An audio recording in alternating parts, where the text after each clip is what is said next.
Элмира, хош келипсиң. Саламатсызбы. Мен эң эле жөнөкөй шайлоо алдындагы суроодон баштагым келет. Азаттык кечээ экен жакын күндөрү элдин арасында сурамдыроо жүргүзүп шайлоого катышасызбы жокпу депчи. Мен абдан жүрөгүм ооруду да. Эл мындай кайдыгер да. Тиги барасызбы десе билбейм, кайсы партияга шайлайсыз десе билбейм деген мындай өтө жоопкерчиликсиз мамиле да, мындай мамлекеттин келечегин түптөбүз деген. Себеби эл мону түшүнбөй атат да, баягы карап калктын калың катмарычы. Мен шайлоого барганда элди өзгөртмө келем депчи. Бул эл бийлик ээси да чындап келгендечи. Бирок ошол эл бийликтин фундаменти да мындай айткандачы. Бирок ошол фундаментибиз өз ошондой болуп турганын көргөндө, образды айтканда баягы мындай кылчылдап турат да, фундаментибизчи жаракы кеткен, бирини бытырап турганчы. Анан ушундай элдин келечеги кандай деп ойлойм да. Силер маселен шайлоого аттанып атканыңда ошол элдин кайдыгерлиги бир, экинчиден канча партия атаандаштыкка чыгат, добустар чачырайт. Ошол менен биздин шайлоо маданиятыбыз, шайлоодон эс акылыбыз калыптанбай келатканын ойлонуп турдуңбу? Сөзсүз түрдө ал интервьюну, ал немени сурамжылоо менен толук менен окуган жокмун, бирок четинен ошол көрүп калдым да, бул кайдыгерликтен да мурда бийликке болгон ишенимдин ушунчалык төмөн түшүп кеткендиги да. Анткени 6-Созовдун парламент биздин чакырылыштын депутаттарын ким гана сындаган жок. Анан бул сын орундуу дегенде ооба орду менен болду да. Анткени бизди сындай тургандай да көңүлдөрү бар. Бир жагы пандемия учурунда да жашырынып алып жардам берген жоксуңар дегенге мен башымды ийкебесем да бул сынды туура кабыл алам. Ооба ошондой болду. Анткени жеке ар бир мүмкүн депутат жеке өз мындай тарабынан жардам берип жатса керек округтарына. Мисалы мен өзүм деле ошондой жардам берип жаттым шаардан жеке ошол сокулуктан. Бирок жалпысынан айтканда парламенттин эң негизги функциясы ошол өкмөттү көзөмөлдөө функциясын именно пандемия учурунда биз каникулга таркап кетип анан чогула албай калгандыгыбызды эл абдан мындай катуу мындай сынга алды. Ошол жеринен бир топ көңүлү да калганы бар деп ойлоп атам. Анан жанагы кимисин шайларын билбейм дегени бар. Анан азыр ар 40 канча 44-төн ондой партия деген баш тартыптыр шайлоого катышпайбыз деп. Жана 5 миллиондук эмени кимиси төлөгөнү азырынча мындай белгисиз, бирок мен ойлойм бир 30тай калып калыш керек болбой элечи шайлоого барабыз деп. Анан ошол 30тардын тизмесин карайт. Ортодо деген бизде партиялык мындай курулуштун көп плюстары, минустары болуп атпайбы? Ошондо ар бир партияны азыр караганда, эми башкы мына 10-15-ти караганда, ар бир партияда суроо бере турган инсандар бар болуп калып атпайбы? Ошол жагынан элде отурганда таптакыр эле мындай 100% элдин да талабы мындай кичине кызыктуу болуп атат да. 100% мурда саясатка аралашпагандар да келе деп атат да. Анан ортодо деген таптакыр саясатка аралашпаган адамдар деген бул адамдар шайлоодо жеңбейт, биз да билебиз саясатчылар. Жалпысынан элде түшүнүп жатат да. Анткени деген такыр өмүрүнө шайлоого аралашпаган команданы топтош абдан кыйын. Тажрыйбасы жок болсо. Элмира, дагы бир биздин Кыргызстандын шартында финансы бар адамдарга шайлоого аттануу кыйын да, көп учурда бийликке ыктаанга аргасы болот да. Себеби мамлекеттик ресурс деген баягы көзөмөлдүн баары колунда тургандыктан капчыктуулардын көбү моюнданбай эле иттей болуп да депутат болуп калгандар болуп турабы. Сен деле башыңан кечирдиң бекен жокпу билбейм. Бирок бул жолу сен бийликке ыктаган эмес, тескерисинче оппозициялык маанайдагы ата мекенге кошулганың жаңы альянсыначы. Бул сенин мүнөзүңгө төп келген тандоо болду деп ойлойм. Себеби ата мекен качантан бери бийликке мындай дайыма каршылаш позицияда келе атпайбы? Анан финансыңда, бизнесиңден чочулаган жоксуңбу? Анан кандай чечимге ушууга келдиң да? Эми парламенттин акыркы элдик байкап калса керек, акыркы айлары пандемия учурунда берип калбады. Ошол пандемия учурунда сындап жаттык. Бирок деген эми бийликтин партиясы СДПК эми бул мутак ажообуздун азыркы ажообуз чыккан партия ошол СДПК партиясы болуп калды. Ушул партия менен келгенден кийин канчалык сындап алсаң деле баары бир сен бийликтин эмесине креслосуна отуруп сындап атасың деген сөз болуп мен көп ошол нерселерди угуп калдым да. Чыныгы оппозиция ошо сындаган адам мына ошол эле ата мекенин тарабында мисалы ошол эле башка оппозициячыл партиялардын тизмесинен ошол катарына сындаган бул башкача болот деп коллегаларым тамашалап калчу да. Бирок буга чейин ошол Наталья Владимировна мен сыйлаган Никитенко бизде парламенттен курулаш болуп көп мындай ой пикир алмашып отурдук. Анан башка коллегаларым, анан акыркы убакыттарда Рыскел Лимонбеков, Жанар Акаев, ошол Никитенко болуп көп сүйлөшүп калдык да, Абдухап Нурбаев болуп, анан ошол коллегаларым деле айтып калды, Эльвира, эгер кийинки шайлоого барам десең, анан эми элдин астынан чыгып калган, анан элдин көбүгүн көтөргөн аз чанда эле депутат болуп атпайбызбы? Ошол депутаттар биригип анткени шайлоодо кыйын болот. Баары бир бийликтин партиясы болот. Анан сиз айткандай капчыктуулар өзүнчө сөзсүз түрдө буга чейин келип кеткен бир эки ошондой партия болот. Ортодо именно ушундай идеологиясынан, мындай көз карашынан бирге турган адамдар биргебиз десек, анда биз чачырабай, мындай биригиш керекпиз деп ошондой сунуш болгон. Эми сөздүн ачыгы мен үй бүлөм 2005-те атам каза болгондон кийин үй бүлөлүк бизнести өзүм башкарып 10 жылда мен башкардым. Андан кийин 2015-те парламентке келгенден кийин бизнести бир туугандарым, менин кичүү туугандарыма тапшырып берген. Эми алар менен ушул мындай чечимге келе тургандан мурда алар менен деле акылдаштым. Бир айдай кыйын эмес, бул деген мен 5 жылга бардым. Анан эжеңердин мүнөзү өзгөрүлбөйт. Бирок бир туугандарыма ыраазычылык, анан апамды өтөргө отургузуп алып, апа ушу 5 жыл мурда да бата берип, мен ушу шайлоого аттандым эле. Биринчи жолу эл кемчиликтерди дагы баардыгын кечирет экен да элибизчи. Жаңы келди, бул жаш, бул саясатка биринчи аттаган кадамдары деп эл көп нерсени биздики элибиз ушунчалык элеген, кечиримдүү болуп да.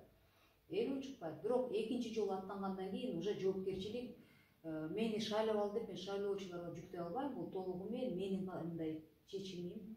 Анан менин ушул чечимдин аркасындагы болгон жоопкерчиликти мен бир да шайлоочуга жүктөй албай турган убакыт келди да. Анткени уже экинчи жолу бараткандан кийин это полностью жоопкерчиликти мен алам да. Анан эң жеңил жол, особенно тиги бизнес туугандарым, жакындарым бизнесте болсо, чоң бизнесте өмүр бою Кыргызстанда эмес, жалпы Совет Союзунда менин билишимче 30 жылдан бери мен бизде эле акыркы 5 жылда канча башка кошуна өлкөлөрдүн депутаттары менен көрүшүп атабыз да. Бизнес бар, ошо чоң бизнеске аралашкан жакындарым болсо, сен именно бийликтин партиясына барасың да. Бул белгилүү да. Бул жолу сеники тобокелчилик да болду бул жолу. Мен ойлойм, эмеде мындай сындап келе жатып туруп, эл менен биргемин деп туруп, анан кыйын убакытта пандемияда жардам бере албаган өкмөт, маселесин чече албаган өкмөттү кайра мындай аркасында булар мындай жардам бергендей болуп туруп кайра ошол партия менен барып калсам, бул мага мындай эме болуп калбайбы, менин репутациям кандай болуп калат, эл кандай болот. Сенин репутацияң мындай болуп калды, эл өкүлдөрүнүн арасында могу 5 мандайга чыкпаган, мындай мамлекеттин бюджетин эсептеген, аткаруу бийлигин жарга такап тургандардын арасында сен болдуң да. Анан албетте сен бийлик партиясында болгондо бирдей эле беделиң түшмөк кыйначы. Анан бирок адам өзүнүн култун өзүнө жараша команда тандайт да. Ошонуңа мындай ыраазы болдум, ошон үчүн сени мен маектешүүгө чакырдым. Анан бул саясаттан сырткары жөнөкөй турмуштук суроо да. Сен азыр такылдап кыргызчаны жебеле жеткире сүйлөп атасың да. Сен мен билгенден орусча мектеп бүткөнсүң. Жок, мен кыргызча окугам. Ошон үчүн мен кыргызча тилиң окугам. такылдап. Кыргызча окуп, эми атам нукура кыргыз жигити болчу да. Апам эми кичине мындай орусча алышат айында. Азыр мындай мен жаш улгайгандан кийин кичине мындай эме кыргызча көрүп сүйлөп, апам орусча алыш, атам нукура кыргыз мындай орусча сүйлөгөн киши болчу да. Сен оюңду мындай сыйымдуу анан чачыратпай айткан жагына да жетирип муну сени парламентте анан биз шайлоочуларга чыгып атканда анан эми негизи бизди шаарда өскөндөрдү балконский деп коет го. Орусча алышсыңар, анан сен орусча сүйлөбөй, бул эмне дегениң деп, анан к эмес к деп сүйлөгөнүң деп мындай көп тамашалачу да биздичи. Анан бирок шайлоого баргандан кийин, региондорду кыдыргандан кийин, эл менен жолуккандан кийин эле ошол көп болуп калдым да. Элвира баарын жагат, баардыгын жагат. аябай мындай көрүнүп турат да, сен чын патриотсуң, көп нерсеге күйөөсүң, бирок чыкканда же орусча сүйлө, же кыргызча сүйлө деп мени көндүрүп атышат да. Ошентип акырын анан так, бирок мен аябай мындай толкунданып кеткенде эки тилди аралаштырып сүйлөп жүрөт экенмин да. Өзүмө байкам, микрофонго чыкканда, негизи көйгөйлөр менен чыкканда бир нерсеге мен же ачууланам, же аябай эмоция болгондо деген уже мындай ой пикирим баарын эки тилди тең аралаштырып сүйлөп кетип кетем да, ошол жагым бар да. Гуманитардык илимде мындай түшүнүк бар да, адамдын көзү көргөн, кулагы уккан нерсенин баары адамдын рухий жан дүйнөсүн барып калыптайт да. Бүгүнкү күндө коомду чалкеш коомду көрүп атпайсыңбы? Себеби соцтар мактарда болсун, маалымат каражаттарында болсун, терс мүнөздөгү жана черный пиар деп атпайсызбы? Бири-бирин каралоо, бирөөнө бир зат менен бир кандай десек, жаманаттыга кабылбаган адам деле калган жок, тазачы. Анан дагы бир тенденция бар, партиялардан партияга кеткенде бир туруксуздук мамиле катарда карап калбадыкпы? Менимче бул жеке адамдын рухий өсүү жолу сыяктуу эле мамлекеттин деле изденүү, коомдун өсүү жолунда деги эле ушуга кандай баа берсек болот? Бул саясатчылардын туруксуздугу, бир партиядан бир партияга өткөнү, же бир коом өзүн издеп аткандагысыбы? Бүгүнкү күндө Кыргызстандагы партиялык курулуштун эң чоң кемчилиги, партия деген жеке бир адамдын менчиги катары эсептелинет да. Ошол адамдын, ошол партия менен келгенде, ошол адамдын эмесине, мындай таасирине, мындай көз карандылыгына болуп калат экен да. Мен парламентте көрүп жаттым, эгер ошол партиянын лидери менен тил табышпасак, кийин деген фракциядан чыгарабыз деп канча ызы чуу болду. Мисалы, ошол эле биздин 6 фракциянын ичинен аябай билинип жатты да. Лидер менен таппагандан кийин фракциядан чыгып кеткен убакыт. Фракция экиге ажыранып бөлүнүп кеткен убакыттар болду да. Бул туура эмес нерсе. Мен ойлойм, партия деген бир адамга тиешелүү болуш керек. Ошол жерден деген политсовет деп бекер айтпайт да. Политсовет деген бул управляющий, жетектөөчү орган катары ошол эменин органдын ичинде деген эски партиялаштар сөзсүз түрдө ар бир региондо болуш керек. Ошол жерде башынан партия түптөлүп жаткандан жөн эле тиги акча жагынан, каражат жагынан тиги салымгыч жардам бергендер гана эмес, идея жагынан түптөлүш, ошол партиянын түптөлүшүнө жардам берген адамдар, колдоп келген адамдар, мындай жаңы агымдар дагы баардыгы ошол жакта аралаш керек да. Бизде болсо эмнегедир же спонсорлор политсоветке кирет, же жакын тууган тушкандарыңыз коюшат, кийин мени таштап кетпесин депчи, же болбосо мындай өзүнүн бизнеске аралашса ошол партнерлорун кесип коет. Мен просто партия боюнча байкап калганым.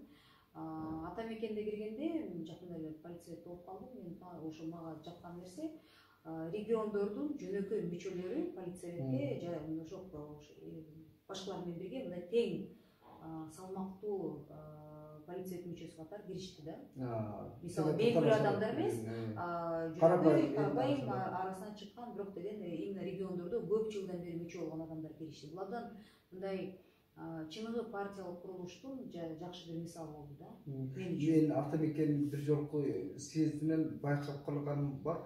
Карапайым айылдагы адамдар, Ата мекен мүчөсү, Өмүрбек Черкешевичтин өзүн жака албай турган мындай курч мүнөздө неметип атканы мага жаккан да. Ошолор менен иш алып барууда мына демократиялык мындай курс байкап турат да ошондочу. Бирок Өмүрбек Черкешевичтин өзүнүн да мүнөзү ошондой да. Ошо түшүнөт да тиги. Анан ошо саясий кеңеш КСДП сени килемге чакырып койгон учурлар болду эле, сен баягы аткаруу бийлигин сындап койгондо болдубу ушундайлар?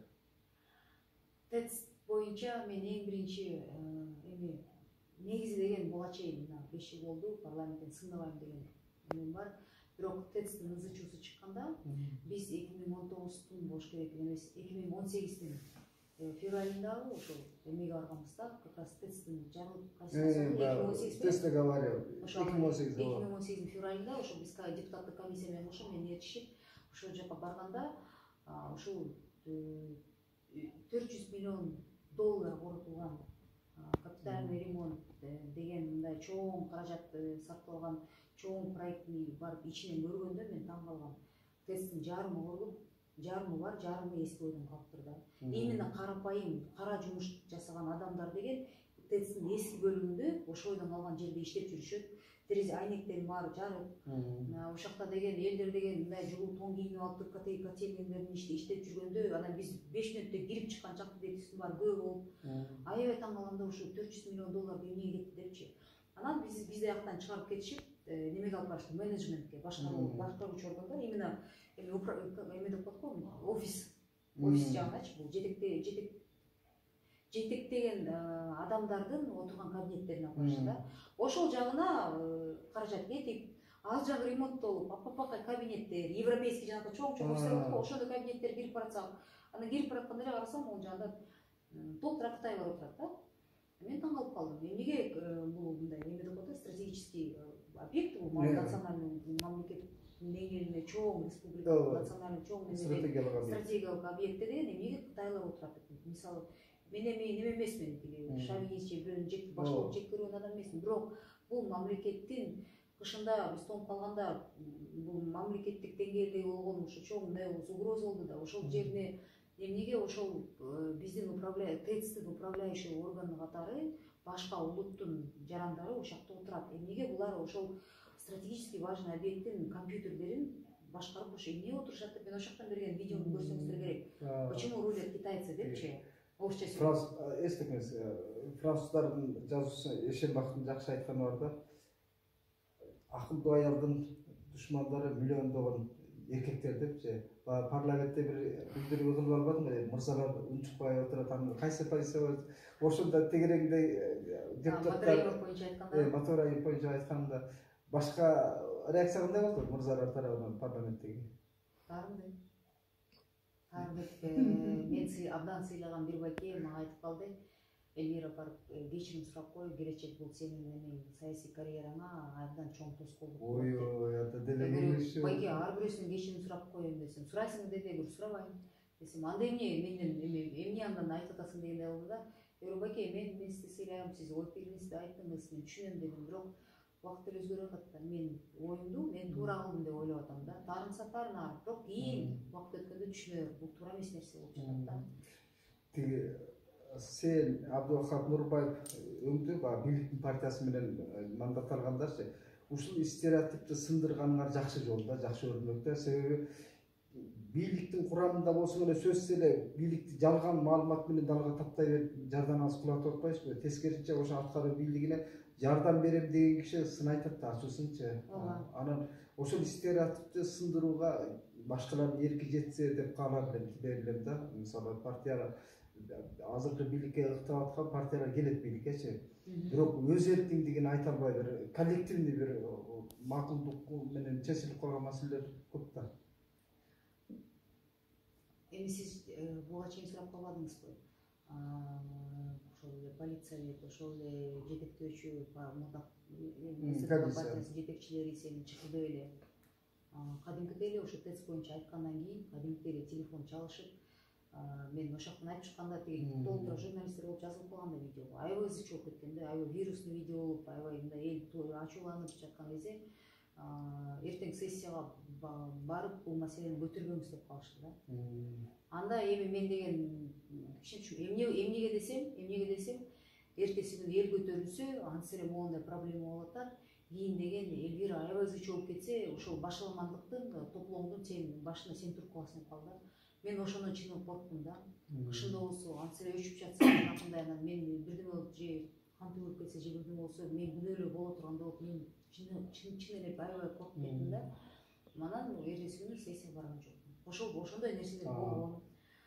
Бул жеринен может мен аял катары да мындай алдын ала ойлонуп өзүм токтоп калганымды билбейм да. Ушундай моменттер чалып мынтеңиз дегендер болгондо, эми тесттик өзгөчө, калган маселелер боюнча баары бир аягында деле алар деле көнүп калышты. Баары бир көтөрөм, баары бир айтып чыгат турган маселе. Биз жана бир суроого да чара сатып жооп издеп калдык. Ошого кайра эле кайтып келсек, жанагы парламенттен партиядан партияны тандоочу, буну эми биз табигый процесс катары караганыбыз жакшыбы, же бир сөзсүз эле адам бетинде көбөй жаба турган факттарбы? Азырынча коомдо изденүү фактору турат да, изденүү маселеси турат. Анткени деген мен өзүм да каттоо эмес, анткени мен да башка партиядан башка партияга келип да. Жок, партиялык курулуш системасында эң негизги бир чоң маселе турат да, бул аябай жөнөкөй каржылоо маселеси. Партияда жөнөкөй катардагы мүчөлөр деген ошол партиянын курулушуна, партиянын өнүгүшүнө, партиянын астыга жылышына мындай үнүм чыксын десе, мени башкалар уксун десе, ошол адамдар деген өз мисалын болуш керек. Бул деген 10 сом болобу, 20 сом болобу кеп эмен эмес да, ар бирөөнүн өзүнүн чөнтөгүнө жараша дегенде. Бирок 20 сом кошкон адам эмне болуп атасыңар деп талап койгонго укугу бар. Такыр эле бир адамга жүктөп койгондо, ошол башында турган адам аягында бул менин өзүмчө бизнес проектим деп шайлоого келгенде өзү мындай талдап, анан сен тизмеде мындай болосуң, сен мынча төлөйсүң, сен залогтой болуп келесиң деп ошентип калат экен да. Анткени деген бул мындан кийинки 5 жылдык проектте деген бул биринчи шайлоо болгондо бизнес укпаган. Шайлоодон кийин деген ошол эле шайлоо учурунда жардам берген адамдардын маселелерин чечиш үчүн ал киши да каржылап калып атпайбы? Ошол маселеси. Эми мен бул ишкерликтен келген адам катары бул процессти кичине из чагынан билем да. Анткени ошол эле Чыныбай Акунович СДПК партиясын бир топ каржылап жүргөн, абдан бир нече жылдан мындай спонсор болуп жүргөн. Мен билгенимен ал кишинин де убагында ачуусу келген да. Эми мен кечке эле тиги мындай байымын деп эле кечке эле тиги төлө, тиге төлө, буга төлө деп айтып береби деген мен өзүнүн уткан сөзүм бар. Чыныбай экен мага берген бир жолу интервьюсунда абдан айжаркын ойду айтканда, мынтип айтканда, сиз качан депутаттык мандатка умтуласамын десем, ал мен үчүн баалуулук эмес. Мен элге жумуш берип, мамлекет казынасына салык төгүп атканым ошо депутаттардыкынан 1000 эсе өйдө депчи. Бирок ошол принцип менен эле кийин депутатка барып калды. Ошону айтсам дагы айтты эле. Себеби бизнесте жүргөн адам иштин көзүн билип барат да, анан мамлекеттик башкарууда ошол тажрыйбамды колдонууга аргасыз болдум анын депчи. Анткени мыйзамдарды киргизип жатканда ошол мыйзамдардын керектүүлүгүн, реалдуу экономикага кандай таасир этерин практикасы бар адамдар жакшы түшүнөт да. Либералдык баалуулуктарды ошо бизнесте жүргөн чөйрө түшүнөт да. Туура түшүнөт. Маселен келип сиз айтып атпайсызбы? Эмне үчүн эле ошол капчыктуулар барып калат дегендей мындай терс маанайдагы да бар да. Бирок мындай маңдай тер менен бизнес кылган адамдар ошол немени либералдык баалуулуктарды мындай көтөрүп чыгып мыйзам базасын түзүүгө, ошо маселени түп тамырынан билгенден улам жок дегенде суроону туура коет да маселени. Азыркы убакытта баргандыгы да ошол адамдардын эми бизнесте келген адамдардын. Бирок мен ойлойм, кийинки шайлоодо, мындан кийинки шайлоодо ситуация өзгөрүп жатат. Анткени деген бизнес любит тишину деген бар. А саясатка аралашкандан кийин уже тишина болбой калат. Сен уже тандаш керексиң да. Мына мен бүгүнкү күндө мен ошол ситуацияга келип такалдым да. Мен эмнеге мисалы СДП Атамекендин съездине бир күн калганда менин маселем чечилип, мен ошол Атамекенден барам деп 2 күн мындай алдын ала 2 күн мурда ошо чайын алып, анан деген бир күн калганда чечилип, мен Атамекенге кошулуп калганым да. Анткени ошол маселе бир топ жүрөгүмдө оюп, анткени деген жакындарым бар, мен тирүү адаммын. Алар да отурушту, ызылдашты да, ошондой болду. Сен мисалы ошону жөнөтөсүң мен сездим. Сен эмес, биякта турган мен ушуга аргасыз өзүмдү көндүрдүм да. Мен дагы өтө ыплас кадамдай көрүп аткам, ошо принцибин саткан, идеясын саткандай көрүп аткам да. Анан кеч өтөн бери толгонуп, ой толгоп көрүп, мынтип ойлодум, биз коом өсүү жолунда баратсак, мүмкүн буга ийкем эле мамиле кылуу керектир депчи. Биз баягы бир эле позицияны бекем карманып алып, ал туура эмеспи? Кээ бир принциптер да бар да. Бирок мунун дагы бир башка жери бар. Качан Кыргызстанда Кызыл китептин туура баркы, Кызыл китептин анан жеке менчиктин туура мындай бааланышы качан биздин мамлекетке ошол түшүнүп келсе, ошондо деген бизнес чөйрөдөн келген адамдар саясатка аралашпайт. Көпчүлүгүн өз бизнесин коргону барат деген сөзгө мен жок деп айта албайм. Анысы бар, эмнеге, анткени деген ал адамдар деген мындай ситуация болуп атат да. Саясаттан тышкары калып калсам, мисалы шайлоо процесси болуп калып, чалышат да. Мен бул башыман өткөм шайлоого аралашканга чейин. Ушундай шайлоо болуп атат, тиги президенттин партиясы, бийликтин партиясы жардам берип коюңуздар, тиги агитацияга биз киргизебиз. Мен мисалы саясатка аралашпайм, эч кимди киргизбейм десем да болбой эле, тиги администрация, тиги акимияттан чалат, мэриядан чалат, анан текшерүүчү органдар келип баштайт. Эми бизге добуш сал деген жокпуз, биз жөн эле ушу үгүт материалдарын таратсак болобу деп. Жок десем, эртеси күнү башыңды уруп чыгышат да. То есть сен саясатты тандабасаң да саясат келип туруп колуңа кирип алат да. Бул жерден деген экономика процессине анан жеке мындай жеке менчик эмелерге, маселелерге мамлекет эч качан аралашпаш керек экенин толугу менен кошулам. Бул либералдуулуктун эң чоң баалоолору ошол бир жеке менчик маселеси. Качан ушул ситуацияга деген гос органдардын баары, мамлекеттик органдардын баары, мамлекеттик жетекчилердин баары, саясатчылардан туура карап, ошол адам тирүүбү, ошол менчикте болгон оокаты өлүп калабы, эмне болобу, эч ким мындай көз салып, эч ким жана рейдерство деген нерселер бар токтотуп, ошол нерселер токтолсо, бизнес деген гарантия бар болуп туруп, бизнесте тете каттанбайт. Мен билем да, анткени мен арамда жүргөн байкелерди түшүнүп атам. Унчукпаган деле түшүнүп атам. Сен ошолорго жагымдуу климат түзүп бере алдыңбы бизнеске чөйрөсүнө? Эми биз бир топ мыйзамдарды кабыл алдык, бирок деген азыркыга чейин бийлик менен колдонгон бул жалаң гана тиги аткаруучу бийликте гана эмес. Башка мамлекеттик органдарда дагы кээ бир депутаттар дагы конкуренттерине муну тийишкен убактарды да билем. Мисалы ошол мен аралашкан убактарымда бар, бакей бул туура эмес, мен муну ачыкка жарыялам дегенде токтоп калган убактар бар, ошондой да болуп кетти. Ошол колунда турган бийлик менен колдонуп анан конфликт интересов деп коет го, ошол жеке кызыкчылыктардын конфликттери деген көп болуп жатат бүгүнкү күндө. Буну токтотуш керек. Ишкерлер да өзүнө өзү ишенип мындай мен билишимче бир топ эле ишкердин саясат менен ишим деле жок, барбайт деле болчумун да. Бирок шайлоого кетип келгенде аралаштырышат, баары бир аралаштырышат да. Азыркы деле күндө мындай жеке мындай ишкерлерди таанышыңар болсо сурап койсоңуз эмне болуп атышат. Кеп досуң да эмес, же таптакыр аралашпайт ичимде. Досун аралашса бийлик тарабынан административдик күч колдонулат, же болбосо аргасыз мамлекеттик азыркы парламент болгон партиянын бирөөсүнө жардам берип жүрүшөт да. Элмира, азыр мамамдын колу чарчады болуш керек, кичине пауза кылабыз. Мама ишип тур азыр.